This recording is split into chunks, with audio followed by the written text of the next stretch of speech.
लेकिन अमीर बाप की बेटी सृष्टि पर उसकी माँ जान छिड़कती। मेरी बेटी कितनी प्यारी है, भगवान सबको सृष्टि जैसी बेटी दे। सृष्टि धीरे धीरे बड़ी होती है। एक दिन सृष्टि की सहेली कहती है, तू दिखने में कितनी अजीब सी है, लेकिन मैं जानती हूँ हम सब में सबसे अच्छी शादी तो तेरी ही होगी। तेरे पापा अमीर जो हैं। और बता नहीं सकते यार, दहेज तो हर कोई देता है, ये क्या ज्यादा ले जाएगी अपने पति के लिए? अरे बड़े शहर में कोठी है इसके पापा की। अरे पापा की है ना, कौन सी इसकी है? इसकी होती तब तो कोई भी लड़का इससे शादी कर लेता। अरे पापा की मतलब पापा की है तो मेरी ही है ना? किसने कहा? अब तेरी तो तब होगी ना जब तेरा भाई ना हो। वैसे भी शादी के बाद सारी प्रॉपर्टी भाई के नाम होती है। सृष्टि समझ जाती है कि उसे किसी भी हालत में माँ बाप की सारी प्रॉपर्टी को अपने नाम करना है, लेकिन कैसे? एक दिन सृष्टि का भाई शीनू कहता है, बहन क्या कर रही है? तुझसे एक बात करनी है। अरे हाँ हाँ करना, मैं तो तेरी बहन हूँ। बहन मेरी लाइफ में ना एक लड़की है, बहुत अच्छी है। मैं सोच रहा हूँ माँ और पापा से बात करूँ शादी के लिए। सृष्टि को समझ में आ जाता है कि भाई की शादी होते ही भाभी उसे एक दिन भी घर में बर्दाश्त नहीं करेगी। क्या बात है भाई, बताना कौन है वो? यार वो बहुत अच्छी लड़की है, पढ़ी लिखी है, मेरे साथ जॉब भी करती है। बस एक प्रॉब्लम है। हाँ प्रॉब्लम? क्या प्रॉब्लम है भाई? यार वो शादीशुदा है, लेकिन उसके पति ने उसे सिर्फ इसलिए छोड़ दिया क्योंकि उसके माँ बाप दहेज नहीं दे पाए। सृष्टि ये सुनकर न जाने क्यों खुश हो जाती है। अरे भाई तो क्या हुआ, लड़की तुझे तो पसंद है ना? शीनू को लगता है कि बहन उसे समझ रही है। वो इस बात से अनजान होता है कि उसकी बहन की मंशा पूरा घर हड़पने की है। सृष्टि अपनी माँ से कहती है, मम्मी मुझे तो बहुत चिंता है, पता है शीनू क्या कर रहा है? अरे क्या कर रहा है, वो तो काम पर जाता है और वापस घर आता है। नहीं ना माँ, वो यही तो नहीं कर रहा, बाकी सब कर रहा है। आपको पता है उससे प्यार है, और वो भी एक शादीशुदा लड़की से। हैं? ये क्या हो गया? मैं सोसाइटी में क्या मुंह दिखाऊंगी? अरे तेरे पापा तो यही कहेंगे कि मैंने ही उसे बिगाड़ दिया है। माँ देखो, मेरी बात मानो, पापा पर भी विश्वास करने की जरूरत नहीं है। अब आप ही बताओ, पापा इतनी देर घर के बाहर रहते हैं क्यों, बोलो? अरे बेटा वो तो नौकरी करते हैं ना। तू बहुत भोली है माँ। पापा का ऑफिस तो 7 बजे खत्म हो जाता है, लेकिन देखो कितनी देर से आते हैं।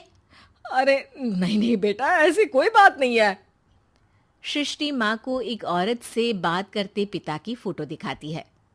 देखो माँ कैसे हैं पापा, मैं ना कहती थी कि पापा सही नहीं है। मैं तेरे पापा से बात करूंगी, दे फोटो मुझे। ओ माँ, वो तो डिलीट हो गई।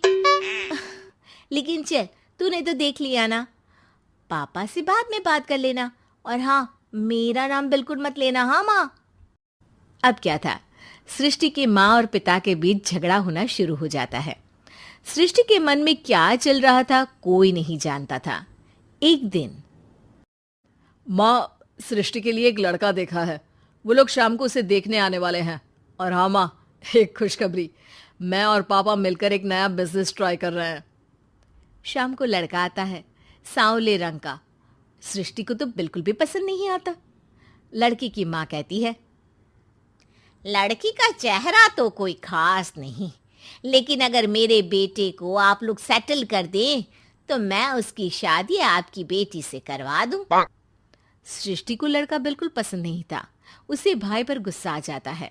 लड़के वालों के जाने के बाद कहती है, माँ देखा शीनू मेरे लिए कैसा लड़का लेकर आया, न दिखाने लायक न सुनने लायक, सेटल भी नहीं, वो भी हम करे।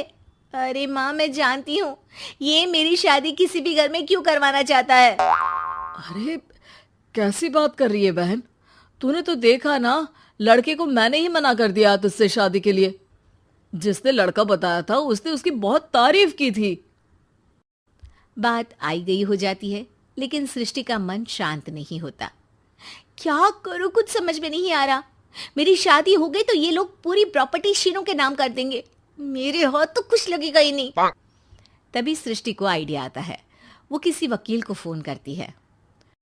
जी देखिए, अगर आपके मम्मी पापा का तलाक हो जाता है तो आपके पिता की आधी प्रॉपर्टी आपकी माँ के नाम हो जाएगी। फिर उसे वो किसी को भी दे सकती है। सृष्टि अब माँ को बेटे के खिलाफ भरती है। माँ, शीनू पर नजर रखा करो। वो जिस लड़की के प्यार में है ना, वो शादीशुदा है। यहाँ आएगी, सारा पैसा, रुपया, जमीन, जायदाद सब हड़प लेगी। पापा का भी हाल तुमसे छुपा नहीं है। ऐसा ना हो कि मैं और आप एक दिन सड़क पर भीख मांगे। हे भगवान, मैं तो जीते जी मर जाऊंगी अगर ऐसा हो गया तो। ऐसा हो गया नहीं माँ, ऐसा ही होगा। अभी समय है, आगे का सोच लो। मैं तो कहती हूँ पापा से आधी प्रॉपर्टी लेकर अलग हो जाओ। पापा की आधी प्रॉपर्टी भी हम लोगों को अगर मिल जाती है ना, तो अगले 7 जन्म सफल समझो। बेचारी माँ बेटी के कहने पर पति से तलाक लेकर अलग हो जाती है। सृष्टि अब पैसों से गाड़ी और अपने दूसरे महंगे शौक पूरे करने लगी। उसके दोस्त भी उसके पैसे इस्तेमाल करते।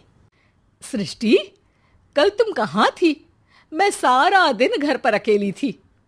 तो मैं क्या करूं? मैंने ठेका तो नहीं लिया है ना तुम्हें संभालने का। माँ को सृष्टि से ये उम्मीद नहीं थी।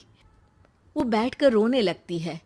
वहीं उसका पति यानी कि सृष्टि के पिता आ जाते हैं। मैं जानता था कि तुम्हारा यही हाल होगा, तो आपने मुझे रोका क्यों नहीं? मैं रोकता तो तुम रुकती क्या? सृष्टि के कहने पर तुमने मुझ पर अपने बेटे पर शक किया, लेकिन तुम ये भूल गई कि कैसे हम दोनों ने मिलकर जीवन में इतना सब खड़ा किया। माँ पति के गले लग जाती है।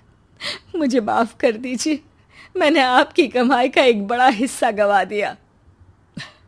कोई बात नहीं, तुम साथ हो तो मैं ऐसी 7 प्रॉपर्टी खड़ी कर दूंगा। तभी वहां सृष्टि आ जाती है रोते हुए। माँ, मयंक ने मुझे छोड़ दिया। वो बोल रहा था जब तक मेरे पास पैसे थे तब तक ही वो मेरे साथ था। पापा, माँ, मुझे माफ कर दीजिए।